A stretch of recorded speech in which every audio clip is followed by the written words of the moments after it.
Pas question de partir sur son chantier sans une boîte à outils bien garnie. Un seul outil vous manque et tout votre projet est arrêté. C'est le cas par exemple avec le mètre ruban irremplaçable. Il est sous forme de rouleau avec blocage, long d'au moins 3 mètres, de 5 mètres c'est mieux, de 8 mètres c'est idéal, et suffisamment rigide pour prendre les mesures sans qu'il se torde. Pour garder ce sens de la mesure, notre boîte dispose de son niveau à bulles, à 2 bulles, une pour contrôler l'horizontalité, l'autre pour la verticalité. Comment faire sans lui? On peut se mettre au travail mais en se protégeant. Toujours une paire de gants à portée de main. Il en existe de toutes sortes selon les travaux.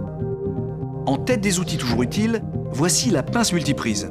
Vous pouvez régler l'écartement de sa mâchoire, ce qui permet de saisir divers tubes, boulons, tiges, clous. Bref, elle peut remplacer une clé plate, une tenaille, ou vous permettre de saisir fortement là où une prise manuelle est glissante. En un mot, elle est indispensable.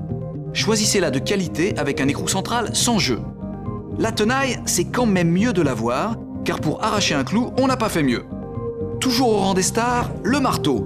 Si j'avais un marteau, dit aussi la chanson, eh bien ce serait un rivoire. Compact, lourd, utile pour les clous, pour casser une pierre ou du parpaing. Pour séparer, vous disposerez de 4 outils.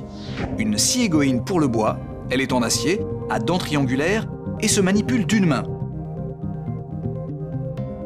Voici son équivalent, la scie à métaux. Sa lame aux petites dents très fines et très acérées est accrochée de chaque côté de la scie, ce qui permet de la tendre pour qu'elle coupe mieux.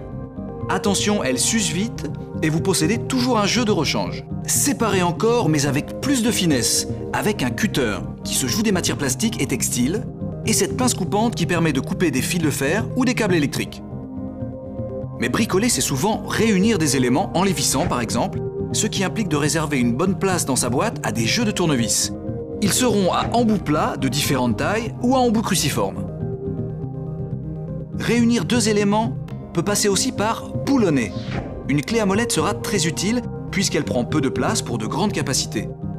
Comme elle est un peu épaisse, vous compléterez cette panoplie d'un petit jeu de clés plates. Vous voilà paré. Et pour plus de confort, ajoutez un crayon, des vis, des chevilles et au boulot. Les tournevis sont marqués PH ou PZD. Et oui, il existe 2 types de cruciformes selon les vis. Et voilà, à vous de jouer.